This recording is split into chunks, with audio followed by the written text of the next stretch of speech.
Hello friends, সবাই কেমন আছো? আশা করি সবাই খুব ভালো আছো আর আমি খুব ভালো আছি। Welcome back to my channel Priyanka vlogs. তো দেখো, আমি আর মা পাড়ার রাস্তা দিয়ে একটু হেঁটে হেঁটে যাচ্ছিলাম। তো দেখো, তারপরে আমাদের প্রোগ্রাম ছিল বনগাঁতে। বনগাঁ বসিরহাটের মধ্যেই ছিল, সরি ভুল বললাম, কচুয়াতে ছিল আমাদের প্রোগ্রাম, লোকনাথ মন্দিরের পাশেই। তো দেখো, দিদিদের বাড়ির লক্ষ্মী পুজোর সময় এই ভিডিওটা করেছিলাম, তো এর মধ্যে দেখি সেন্ট হয়ে গেছে, তো তাই দেখিয়ে দিলাম তোমাদেরকে। আমার পুরো লুকটাও তোমাদের সাথে শেয়ার করলাম। দেখো কেমন লাগছে আমাকে অবশ্যই কিন্তু কমেন্টে জানিও। তো চলো, কালী পুজোর সময়ের আর কি ভিডিওটা করা এটা, তো এতদিন পরে আর কি আপলোড দেব, তো তোমরা অবশ্যই পাশে থেকো সবাই। তো দেখো, আমরা কচুয়ার পাশে আর কি একটা দুর্গা মন্দির আছে, ওখানটায় দুর্গাপুজো কালী পুজো সবই হয়। তো কালী পুজোর সময় আমাদের প্রোগ্রামের কথা বলেছিল, তাই আর কি আমরা প্রোগ্রাম করতে এসেছি। তো তোমাদের কেমন লাগছে অবশ্যই কিন্তু জানিও। তারপর আমার একটা কালীর নাচ ছিল, সেটাই তোমাদের সাথে একটু একটু করে শেয়ার করার জন্য আর কি ভিডিওটা করছি। দেখো, এই সে আমি কালী সেজেছি। তো কালীর মেকআপটা আর কি মুখে করিনি, কারণ তারপরে আমাদের অন্য নাচ করতে হয়, তো তখন মেকআপ তুলতে গেলে অনেকটা টাইম লেগে যায় আর খুব কষ্ট হয় ওই জন্য। তো চলো, আশা করি সবার খুব ভালো লাগবে, নাচটা দেখতে থাকো। তোমাদের গানটা দিতে পারলাম না, সরি। তো কেমন মুভমেন্টটা কেমন লেগেছে অবশ্যই কিন্তু কমেন্টে জানিও। সব পুরো ভিডিওটাই স্কিপ না করে অবশ্যই দেখো, আশা করি তোমাদেরও খুব ভালোই লাগবে।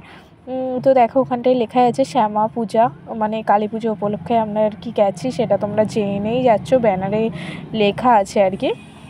তো কচুয়া বেশি দূর ছিল না, কাছাকাছি ছিল প্রোগ্রামটা। এর আগের বছরও এখানে প্রোগ্রাম করেছিলাম, এবছরও করলাম। তা বেশ ভালোই মজা হয় না, এক জায়গায় 2 বছরও প্রোগ্রাম করতে গেলে মনে হয় তখন খুব নিজেদের মানে লাগে আর কি ক্লাবটাকে। তো খুব আনন্দ হচ্ছিলো। আর দেখো, আমার কালীর নাচটা কেমন লাগলো তোমাদের অবশ্যই কিন্তু কমেন্টে জানিও।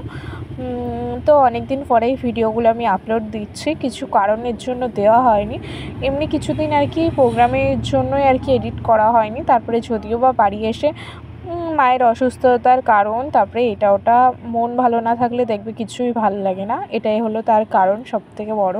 মন ভালো থাকলে সব কিছুই করতে তখন ভালো লাগে, নয়তো কিছুই ভালো লাগে না। আমার তো ভালো লাগে না, কার কেমন কি লাগে আমি জানি না, বাট আমি পারি না যেন সব কিছু একসাথে মানিয়ে নিয়ে সব কিছু চলাফেরা করতে, একদমই পারি না। তো হবে হয়তো, সবাই তো আর সমান হতে পারে না, আমি হয়তো একটু ব্যতিক্রম হতেই পারি, কারণ হাতের 5টা আঙুল যেমন সমান না, হয়তো কিছু মানুষও সমান হয় না, তো আমি হয়তো ব্যতিক্রম। এটাই ভাবতে হবে, নিজেকেই আগে দোষ দিতে হবে যে নিজেই আগে খারাপ, তারপরে অন্যকে দোষ দিতে হবে।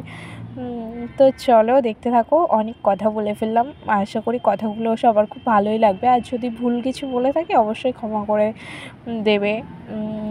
তা চলো আর কি দেখতে থাকো।